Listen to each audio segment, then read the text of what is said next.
Good morning, guys. This is Lost and Found. I found a new way to tell my stories, and it's in my hammock.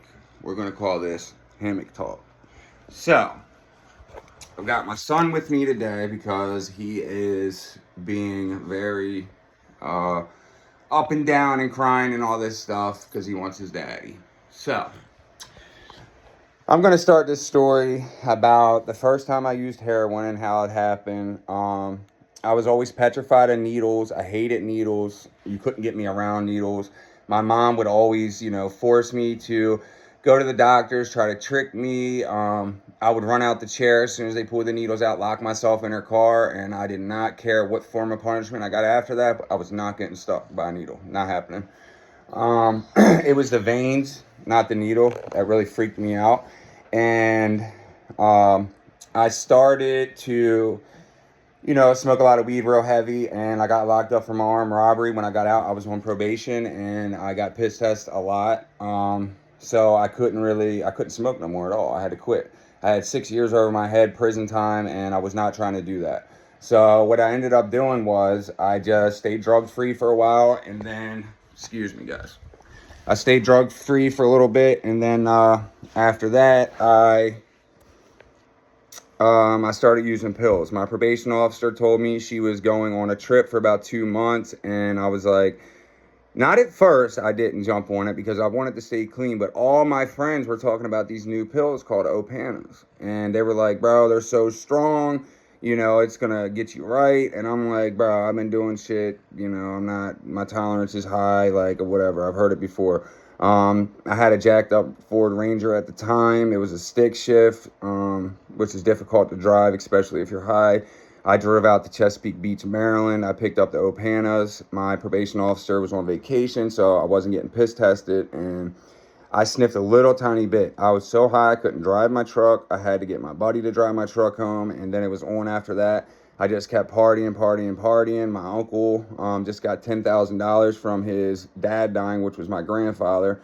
I didn't really know him that well. And, he pulled me in and he just bought me drugs every day. And every day we would just get high together, me and my uncle. My uncle was a very bad person. He's still a human, but he has done the worst of the worst. So when all the money ran out, and I was probably about 18 at this time, my uncle was like, we can get some heroin. It's a lot cheaper. I'm like, bro, I am not doing that. And he's like, come on, man. He's like, I'll shoot you up. You don't got it. I'm like, bro, I'm not sticking a needle in my arm. You're crazy. So I kept getting sick. I couldn't get no money. I was just in a fucked up place, bro. And, everything lined up. And I finally gave in. And what it was, my uncle wanted my money. And I would always have money, at that age. I'd get it from my mom if I needed it. So it wasn't a lot, though. It wasn't, Opanas were like $80 a pill, and it wasn't happening. It was easy to get $20. So that's what I did. We got some dope. And my uncle basically ripped me off. He put a little bit in the spoon. He was like, I'm worried about you ODing. And he cooked it up. He told me to turn my head, and I put my arm out, and he stuck the needle in. And I just, I was sweating. My heart was racing. I was scared. My palms were sweating. I was nervous. He shot me up, and I didn't even feel anything. Little did I know in the beginning, he was just giving me little bits so he could keep it all. I didn't do it again after that for a really long time. And then I was hanging out with my brother, and I was dating a girl at the time, and I didn't want her to know what I was doing. I couldn't shoot myself up, so I asked my brother to do it. And of course, he always worries about himself first. He had to get on first, so that's what he does. And then right after that, I hear my girl coming up the steps. So I run in the bathroom. I'm like, it's now or never. And I shot myself up, and it was a wrap after that. As afraid as I was of needles, I've shot myself up in the legs. I've shot myself up in my fingers, my fingertips, my palms of my hands, bottom of my feet, which really hurts.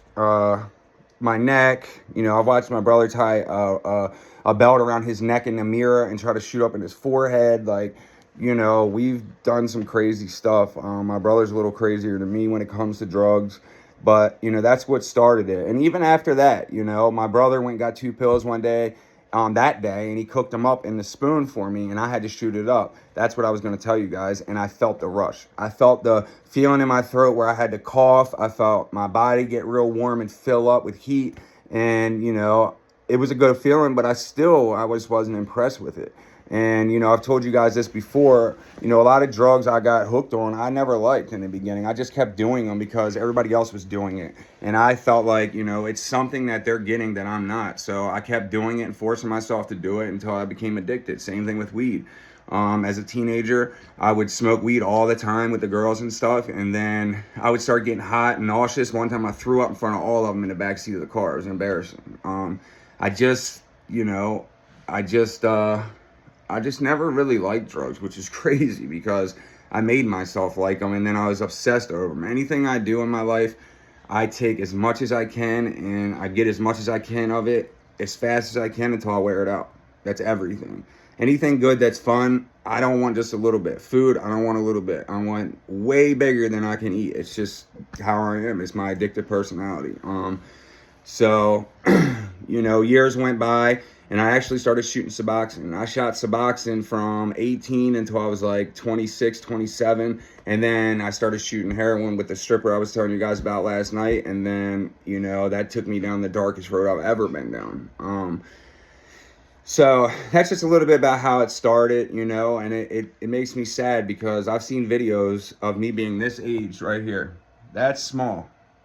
Innocent as he is. And my uncle sticking a needle in my arm later in life. How could you be around a baby and be there for a baby and watch that baby grow up and then turn around when that kid turns 18 and stick a needle in his arm and get him hooked on heroin? You know how bad it is, As a kid, you know things are bad, but you don't put yourself in an adult's shoes who did that to the child until you get older. And, for me to look at that and analyze that is something very wrong with that, bro. That I would never do that.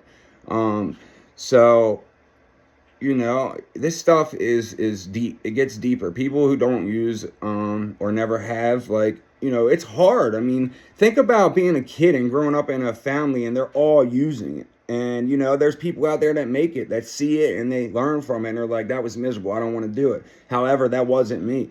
I've always been a loyal person. I've always, put my heart into everything. So if somebody I'm hanging out with or somebody I care about is doing something, I'm right there with them, Not anymore. I really have no friends anymore. I have my community on here, and that's why it means so much to me when you guys reach out. I don't talk to anybody. I hang out with my son, my family. I chill at home, I recently just lost my job over discrimination. Same thing I'm always dealing with. I've been in fire protection for 10 years. So now I'm just focusing on helping other people. And, it's a struggle, because it doesn't pay well. But my mental health is way better. I'm a lot happier. And I'll trade that for any amount of money in the world. Just some advice for you guys.